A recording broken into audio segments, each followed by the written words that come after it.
profession is financial planning with Elkmont Wealth Management. His location is 226 Prince Street in Sevierville. Previous jobs, the guy's always been in financial services. He's wanted to do this since 8th grade. Family info, he has the most awesome and beautiful girlfriend, Christy Woolscroft, her 2 sons, Ben and Max, his lovely daughter, Allison, Satan's cat, Dobie, and the pee and poop machine, Bam. And if anybody has not seen that little booger on Facebook, he's precious. Jim's hobbies are golf, woodworking, Jeep rock crawling, music, movies, and hiking. City of residence is Seymour. His burning desire is to make every one of our clients taken care of. Something no one knows about him. Jim, seriously. Tried starting a thrash metal band in college called Rabbit Maggot. Rabbit Maggot! Okay. And his key to success is to treat everyone with respect and take care of their needs. Please welcome Jim Ridley with us.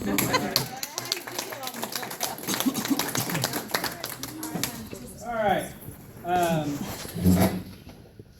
Been fortunate enough to do what I've desired to do since 8th grade, which has been a blessing. And in the area that we're in, we can really make a difference in what we do, because there is not anybody around here doing financial planning the way that we can do it. Think about, Jeff, if you're going to build something, somebody just says build a deck, you don't just show up and start building. You have blueprints. You have to follow a certain path to get things done properly. Same way in finances. You can't just go through and I want to retire next week and then you start opening your statements and see if you can. So what a written financial plan can do is it can give you guidance along the way. It's easier to make small changes than trying to make massive changes towards the end. So part of the financial, and this is what a sample plan that we have, and it's all color graphs and cash flows, and we can factor in unforeseen expenses, a long-term care expense. What would happen if you're 70 and you have a 5-year long-term care expense at $60,000 a year. So insurance analysis, estate planning, talking about wills, power of attorney. Do we need a living trust? So we can talk about that. Cash flow, retirement, asset allocation. A lot of people, if you have a 401k, which in this area there's not a lot of because most of them are real small companies, but people's way of allocating their 401k is they look at whichever one did the most last year, and that's the one they put everything in. Whereas asset allocation dictates 93% of your return. It's not the stock that you pick or the mutual fund that you pick. It is the allocation, having some in bonds, some in fixed income, or some in stocks and large caps and mid caps. So making sure your asset allocation is appropriate will help dictate when you can retire and how you can retire. So part of not only the financial plan, but we also go into the analysis of the underlying investments. Now, a lot of you, how many actually own the business that are in here? We've got quite a few.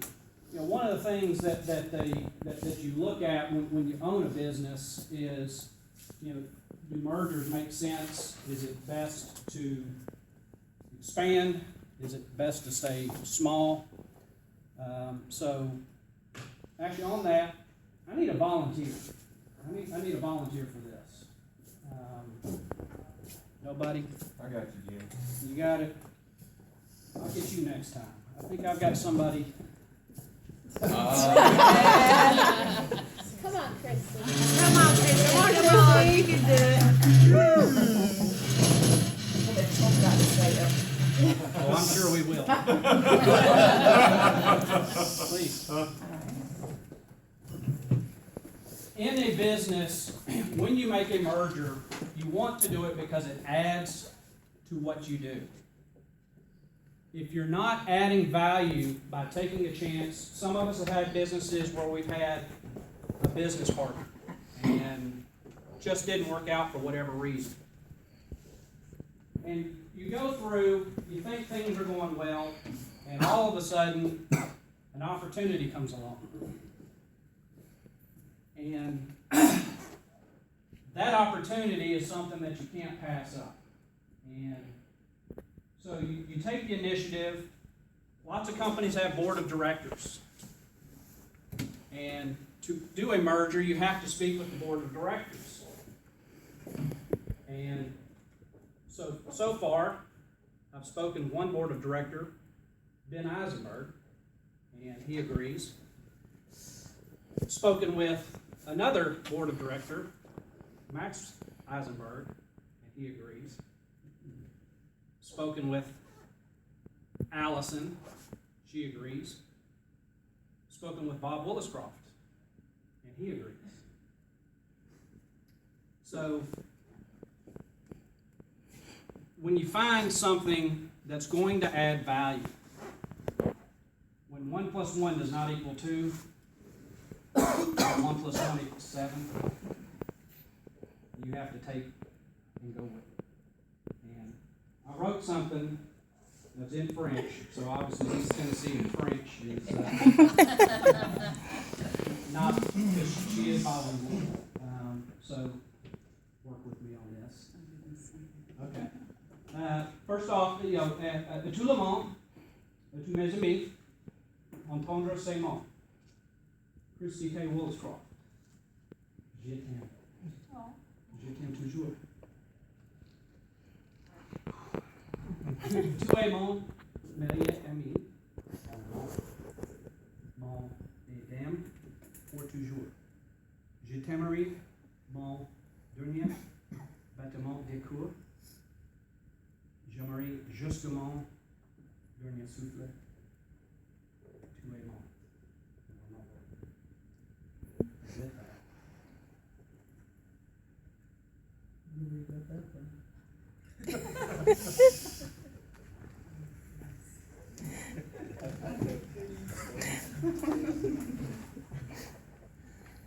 The time that we've spent together has changed me. You have made me so much better of a person. And I couldn't imagine spending the rest of my life without you. And I would like to ask if Christy K. will you marry me? Yes.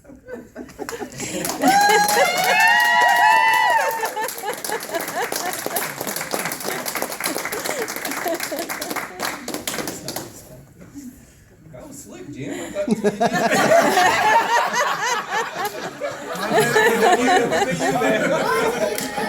Yay! Family Day makes total sense now.